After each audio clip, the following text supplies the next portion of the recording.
Assalamualaikum, selamat datang di Najma Absin Channel. Di sini kalian bisa menikmati novel-novel yang aku tulis secara gratis. Sebelum kalian lanjut menikmati novel aku, jangan lupa klik tombol like dan juga subscribe biar kalian dapat notifikasi. Nah, komen juga di setiap cerita biar seru dan share ke teman-teman kalian sebanyak-banyaknya ya. Terima kasih, selamat menikmati. Dinikahi Bos Part 7. Aku menghela nafas pelan, menaruh mouse dengan lembut. Setidaknya hari ini tidak berbuat dosa dengan membanting benda kecil yang bukan milikku itu. Mas Broto terlihat berjalan santai keluar dari ruangannya. Kulihat bibirnya bersiul, sepertinya dia sedang bahagia. Ada sesuatu yang ingin kutanyakan padanya tentang dia. Hei Ustazah, ketahuan lirik-lirik aku. Hampir saja aku terbatuk karena tiba-tiba wajah Mas Broto berada di depan mejaku, menatapku dengan cengirannya. Ketahuan sedang mencuri pandang padanya. Ah, betapa malunya. Apa sih Mas? Aku cuma mau nanyain, kemarin sore kamu gak pinjal kan? Kosong datanya. Aku menunjuk layar komputer. Beneran Ren? Astaga, aku lupa. Oke deh, nanti aku isi form revisinya ya. Mata Mas Broto membulat, lalu mengitariku bekalku melihat layar komputer, lantas mengangguk-ngangguk. Iya, ada yang mau kamu bicarakan sama aku Ren? Tanyanya dengan alis mengernyit. Aku tersenyum tipis dan menggeleng. Entah mengapa jadi sulit menyampaikan tujuanku pada Mas Broto. Cuma mau ngasih tahu ini aja, dustaku. Gagal. Aku padahal tidak ingin membicarakan itu tadi. Lama-kelamaan tenggorokanku haus karena dilema itu. Tapi anehnya wajahnya tidak terlihat hari ini. Apakah dia kerja di luar office? Baguslah, setidaknya hidupku tenang hari ini. Tapi sepertinya dugaanku salah. Bosku kembali menampakkan dirinya. Aku tahu tindakanku sama sekali terlarang untuk ditiru bagi karyawan perusahaan manapun. Ya, aku menggeletakkan kepala di meja kerja sembari menunggu konfirmasi absen dari beberapa departemen. Ketiduran. Astaga Renata, aku kelabakan, terkaget mendengar suaranya. Jantungku terpacu dengan kerasnya. Beberapa karyawan yang berlalu lalang menatapku dengan tatapan mencibir. Jam berapa ini? Data untuk meeting, kenapa belum kamu kirim ke komputer saya? Dia menunjuk-nunjuk jam Rolex yang tersemat di pergelangan tangannya. Matanya melotot ke arahku. Innalillahi, mengapa aku bisa ketiduran di sini? Semuanya gara-gara dia juga. Tidak boleh menyalahkan orang lain atas kesalahanku sendiri. Aku kalang kabut sendiri, berusaha mengumpulkan nyawa. Berkali-kali aku menganggukkan kepalaku. Maaf bos, saya nggak sengaja tidur. Habisnya saya mikirin bos, ucapku jujur. Matanya mendelik, tangannya berkacak pinggang. Bisa nggak mikirinnya jangan di kantor? Saya paling nggak suka ya urusan pribadi dibawa-bawa ke kantor. Kalau kamu masih mau kerja di sini, tunjukkan kredibilitas kamu sebagai karyawan yang patut dipertahankan. Pantas saja tidak ada wanita yang tertarik padanya. Bahkan aku sebagai bawahan yang setia selama 2 tahun bekerja bersamanya, dia maki-maki begini. Inilah rupa aslinya, keluar juga akhirnya. Galak. Aduh, ribut apa sih suami istri? Celetuk Mbak Puput yang posisi mejanya tepat di depan kubikelku, hanya diselingi oleh lorong selebar 6 meter. Gak apa mbak, sedikit kesalahan, balasku cepat sembari mencoba melihat ekspresinya dari balik kubikel. Ternyata Mbak Puput tengah menatap layar komputernya. Iya, makanya kalian itu nikah aja biar gak ribut terus, tutur Mbak Puput. Menggoda kami berdua, aku saja mungkin yang merasa. Ya Allah, Mbak Puput memang belum tahu bahwa laki-laki di depanku ini sudah melamarku diam-diam. Jika dia tahu, bisa semakin menggodaku. Udah bos marah-marahnya, tanyaku memastikan. Kini dia tengah mondar-mandir sembari mengecek handphonenya. Sembari kembali duduk di kursi, untunglah tidak ada lagi suara Mbak Puput, lega. Ya udah selesai. Kering tenggorokan saya jadinya. Ambilkan minum Ren. Bos Kamil memegang jakunnya lalu menghempaskan diri di kursi kerjanya yang terletak tepat di belakang kubikel kerjaku. Aku manggut-manggut mengerti dan beranjak dari kursi. Tak apalah, menjadi seperti pegawai pantry demi meredakan kemarahannya. Ya, aku tahu dia memang benar-benar marah, tapi dia akan menyesal setelahnya entah kenapa.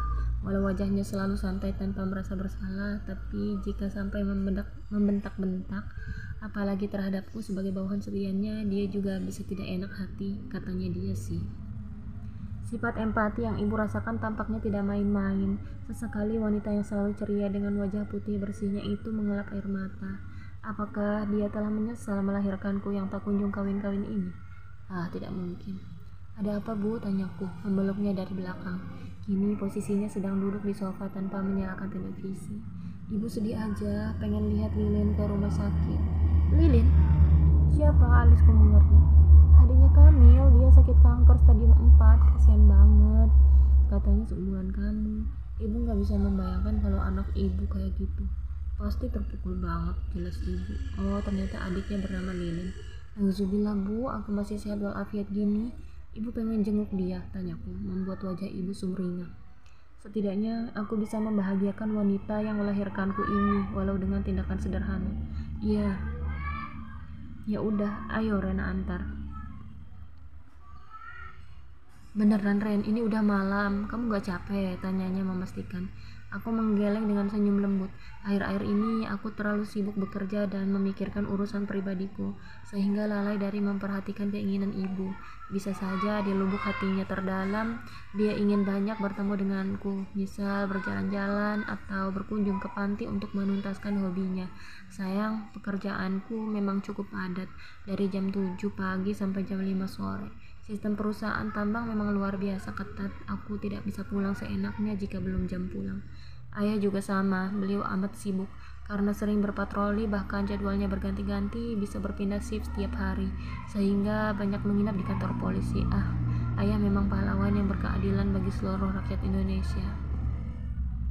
Saat langkahku dan ibu memasuki rumah sakit, mataku tak sengaja melihat seseorang yang beberapa minggu lalu telah menggoreskan luka yang amat menyakitkan. Siapa lagi jika bukan Ayas? Laki-laki itu berjalan di lorong tanpa melihat ke sekeliling. Namun tiba-tiba mata kami bertatapan, padahal aku malas menemuinya. Ibu, Assalamualaikum, sapanya sembari menangkupkan telapak tangan. Aku dan ibu berhenti. Waalaikumsalam. Loh, kok Nak Ayas ada di rumah sakit? Siapa yang sakit? Tanya ibu. Umi tiba-tiba pingsan, langsung dibawa ke sini dari 2 jam yang lalu. Kenapa? HB-nya rendah katanya, jadi ini lagi diinfus. Terus ibu sama Rena mau jenguk siapa? Adiknya teman Rena, dirawat di sini juga. Ya udah, sampaikan salam ya ke Pak Kiai dan Bu Nyai. Maaf, nggak bisa sekalian jenguk Bu Nyai. Ya nggak apa-apa Bu, Ayas melirikku sekilas, sedangkan aku pura-pura tidak peduli. Lebih tertarik melihat orang-orang berlalu lalang di lorong. Untunglah ibu tidak memperpanjang percakapan. Setelah Ayas pergi, aku menghela nafas lega. Kamu masih belum bisa ngelupain dia? Tanya ibu seolah mengerti dengan apa yang aku rasakan saat ini. Aku menggeleng, enggak, walau dia kemarin melamar aku juga belum cinta-cinta banget. Terus kenapa enggak terima Kamil? Tanya ibu. Aku yang berjalan sambil menggandeng tangannya langsung melepaskan tautan itu. Aku masih memikirkan Bu. Ibu tersenyum sembari mengusap kerudungku. Ya, yang cepat mikirnya ya. Aku mendengus pelan. Kulihat dari kejauhan seorang laki-laki tertunduk di kursi rumah sakit. Tidak ada orang yang menemaninya. Aku heran dan bertanya-tanya, sebenarnya bosku ini memiliki keluarga atau tidak sih? Mengapa dari pertama aku berkunjung ke sini sampai aku kini sudah berdiri di dekat ruangan rawat adiknya, tak kulihat satupun batang hidung keluarganya. Assalamualaikum bos. Waalaikumsalam. Wajahnya yang tertunduk mendongak, sepertinya terkejut melihat kedatanganku yang tanpa pemberitahuan. Bos, ibuku mau melihat adikmu. Maaf kalau malam-malam begini, ucapku tak nyaman. Dia menggeleng pelan. Gak apa-apa Bu, ayo ke ruangan. Tadi juga kata dokter sedikit membaik kok kondisinya, jadi boleh dikunjungi oleh orang lain selain keluarganya. Iya, terima kasih ya Nak. Aku menatap seorang gadis seumuranku yang terbaring dengan wajah tenang di ranjang rumah sakit. Kulihat ibu mengusap-ngusap wajahnya dengan tatapan sendu. Tampaknya ibu melihat Lilin seperti anaknya sendiri, mudah sekali berempati sama sepertiku. Tatapanku kini beralih ke bosku yang terdiam berdiri di sebelah ibu. Tapi tidak berlangsung lama, dia keburu memergoki aksiku yang diam-diam mencuri pandang padanya. Aku cepat-cepat mengalihkan pandanganku. Jangan-jangan dia kegeeran lagi atau menduga hal yang tidak-tidak. Lilin, semoga ada harapan untuk kamu sembuh ya Nak, lirih ibu sembari mengusap rambut panjang Lilin. Kasihan kakakmu sendirian, kesepian, gak ada teman. Bahkan melamar cewek pun ditolak. Ibu malah curcol. Jelas aku tersindir karena cewek yang dibicarakan itu adalah aku. Dia padahal baik orangnya, pengen banget punya suami. Tapi pas ada yang ngelamar nolak. Bingung ibu pengennya kayak gimana sih dia itu. Ibu jangan gitu dong, malu aku. Aku menahan tangan ibu. Ibu menepis lenganku. Kembali fokus menatap lilin penuh iba. Maaf nak Kamil, ibu mau tanya. Keluarga yang adopsi kalian mana? Sempat hening beberapa saat sebelum bosku yang bernama Kamil itu menjawab dengan suara beratnya. Mereka sudah pergi karena keduanya bercerai. Tatapan iba ditujukan oleh ibu pada Mas Kamil. Aku pun sama, ternyata di balik seorang menyebalkan seperti dia, tersimpan kisah dirinya yang pahit. Sudahlah tidak punya orang tua asli, bahkan orang tua yang mengadopsi pun kini telah meninggalkan mereka. Setelah tahu tentang kehidupan Mas Kamil lebih jauh, akhirnya aku memutuskan untuk menerima lamarannya setelah menemui salah seorang ustazah aku. Aku memutuskan untuk pergi ke sebuah masjid sederhana yang terletak tidak begitu jauh dari komplek perumahan yang aku tempati. Rindu sekali rasanya karena sudah lama tidak berkunjung. Setelah kunjungan ke panti bersama ibu dan harus mengatur detak jantung sepanjang perjalanan pulang akibat bertemu dengan orang itu, membuatku ingin kembali ikut kajian mingguan di sore hari. Sekaligus ingin mempertanyakan sesuatu pada ustazah. Aku datang hanya seorang diri karena semenjak bekerja di perusahaan jarang sekali aku berkumpul dengan teman-teman semasa SMK aku. Apalagi setelah Gina, teman sekelasku dulu sudah bersuamikan seorang anak kiai dan kini mereka menetap di kota Banjarmasin dengan alasan ingin hidup lebih mandiri jauh dari keluarga. Tapi aku masih memiliki teman yang luar biasa, Ustazah Meiros, wanita anggun dan lembut yang aku kagumi, mengajak aku yang tomboy untuk hijrah.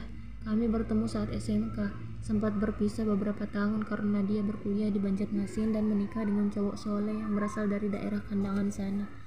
Setelah sholat asar secara dimulai, Ustazah Mei memaparkan materi tentang kisah-kisah sahabiyah yang menyentuh hati. Wanita pertama yang mati syahid dalam Islam, bukan karena melahirkan ataupun berjuang di medan perang, namun karena membela agama Allah dengan mengukuhkan prinsipnya saat dipaksa kembali kepada kekafiran. Orang kafir yang bengis dengan tega menghabisi nyawa wanita solehah bernama Sumayyah binti Hubat karena mempertahankan akidah Islamnya dengan cara yang sadis, ditikam dari kemaluan sampai tembus ke kepala. Aku menjerit dalam hati, membayangkan betapa luar biasa ketangguhan wanita itu. Setelah sesi pertanyaan dan ustazah menjawab dengan keanggunan dan wawasannya yang luas perihal ilmu agama, kajian itu pun berakhir. Lantas aku menyapanya dengan segera, "Assalamualaikum ustazah." Aku menyodorkan tanganku menyalaminya. Dia justru menarik tanganku lalu memeluk dengan lembut. "Waalaikumsalam. Sudah lama gak lihat kamu, Ren. Apa kabar?" "Alhamdulillah sehat ustazah." Aku melepas pelukan hangatnya. Senyum ustazah memang tak pernah surut dari wajah putih bersihnya. "Gak usah panggil gitu dulu juga kamu manggilnya kakak," protesnya masih dengan senyuman. Aku mengibaskan tangan, sudah keharusan bagiku menghormatinya, seseorang yang sudah menunjukiku kepada jalan hidayah. "Suami kakak belum jemput?" tanyaku sembari celingkukan.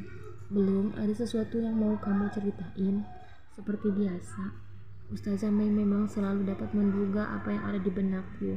Walau dia bukan cenayang, intuisinya tajam, wajar saja karena otaknya memang cerdas, selalu menjadi juara 1 saat SMK. "Hehehe, iya ada. Bolehkah sekarang cerita?" tanyaku ragu. "Tentu. Ayo, aku udah penasaran pengen dengar. Nanti kalau suamiku datang, aku suruh dia nunggu. Gak apa-apa juga sampai maghrib di sini sekalian sholat baru pulang." Jadi ngerepotin kakak. Seharusnya aku datang sendiri ke rumah kakak kalau ada keperluan begini, resahku tidak enak padanya. "Gak apa, santai aja." Aku mulai menceritakan dari awal hingga menjelang akhir ceritaku tentang dia. Ustazah hanya menyimak sesekali mengangguk, membiarkan aku yang tengah storytelling dengan wajah yang berganti-ganti ekspresi, kadang tertawa, sebal, lalu sedih. "Bagaimana Ustazah? Jujur, aku bingung. Dia itu bos saya selama 2 tahun ini. Ingin menikahi saya demi membahagiakan adiknya yang sakit.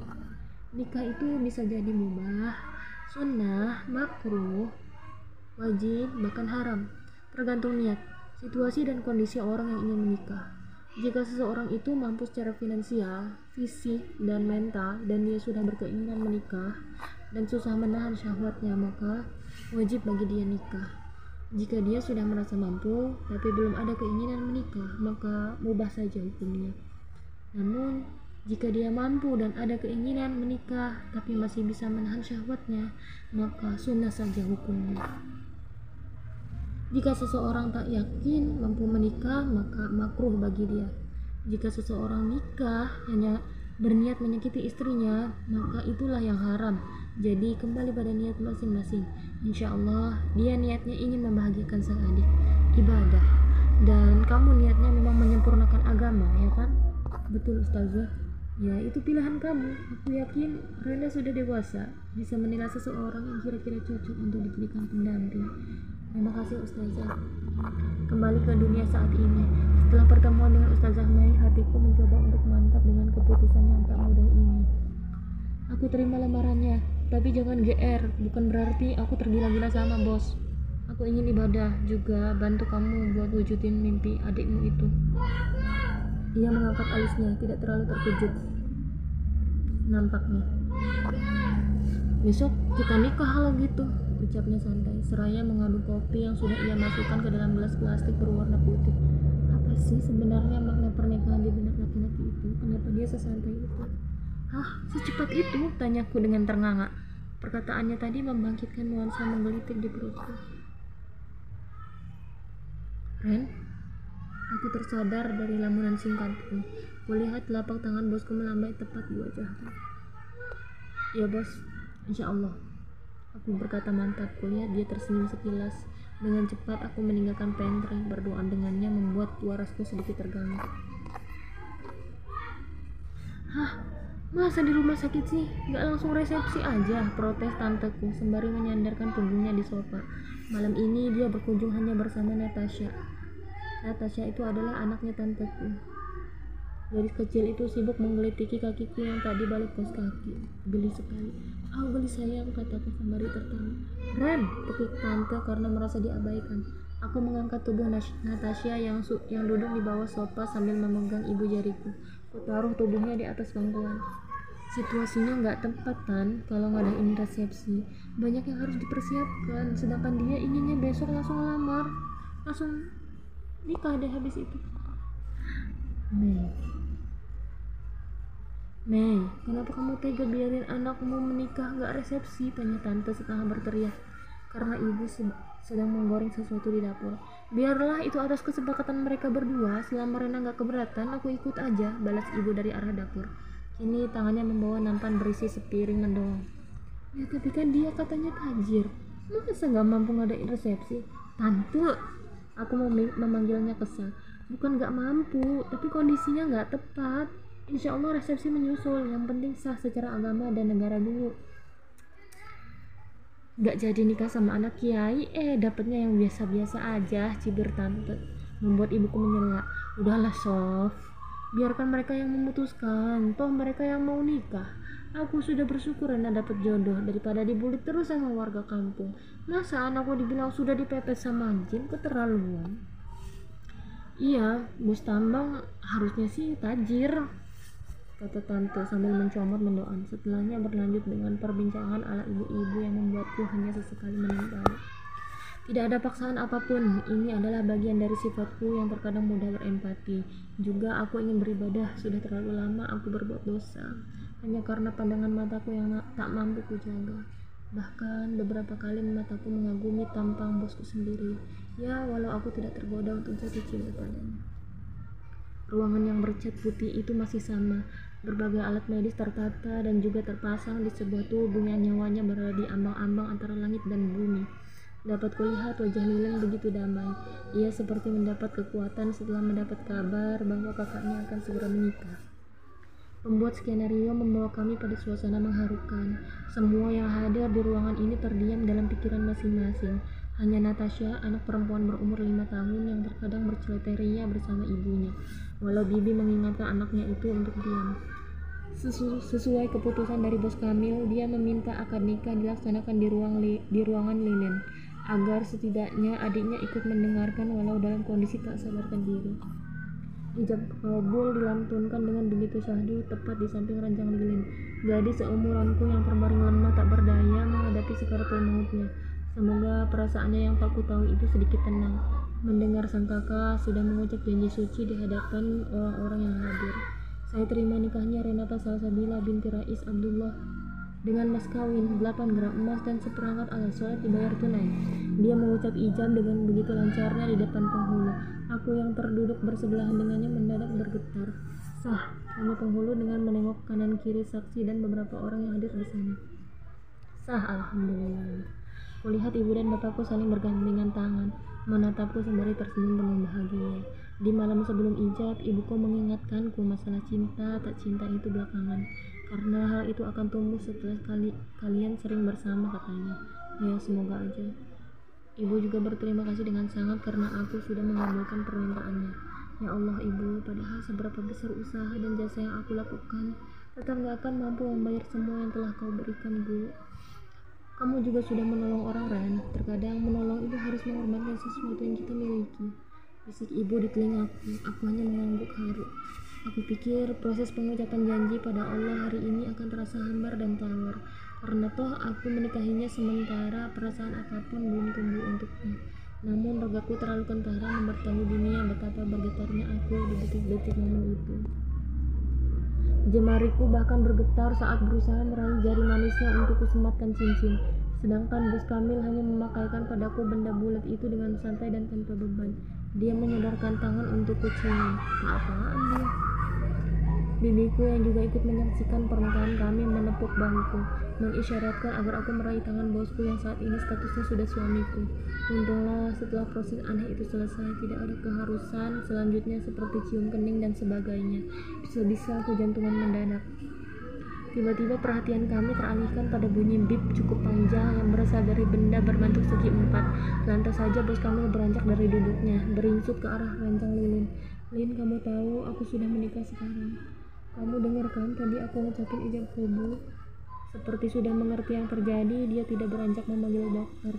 Wajahnya tidak panik, seperti sudah bersiap dengan situasi saat ini. Hanya berbicara pelan sembari mengusap wajah pucat adiknya. Tak lama, dokter dan beberapa suster berdatangan, lantas mengecek urat nadi lilin. Dokter pria itu melihat bos dengan tatapan miris, prihatin lebih tepatnya. Lilin Alhambra, umur 25 tahun, meninggal pukul 9.20. Innalillahi wa inna ilaihi raji'un.